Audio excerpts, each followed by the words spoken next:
Ipinanganak noong ika-11, Master number 11.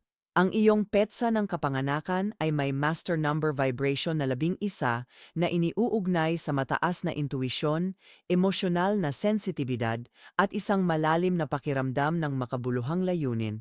Mula pa sa iyong murang edad, mulat ka na sa mga banayad na emosyonal o espiritual na damdamin at nakakaramdam ng mga bagay na hindi napapansin ng iba.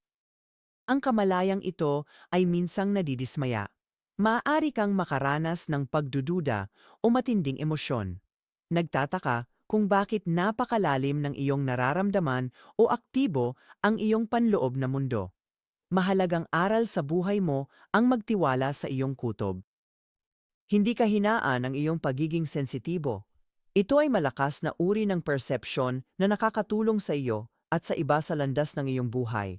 Madalas, ito ay pagbibigay inspirasyon sa iba gamit ang pag-unawa, empatiya, at mahinahong presensya sa gitna ng kalituhan. Kapag niyakap mo ang iyong intuisyon, magsisilbi kang bukal ng linaw at lakas. Sa kalaunan, makikita mong ang iyong kamalayan ay hindi pabigat, kundi gabay sa pagbibigay ng linaw at posibilidad para sa iyo at sa iba para sa malalim na pananaw at gabay. Bisitahin ang absolutelypsychic.com o tumawag sa 1-800-498-8777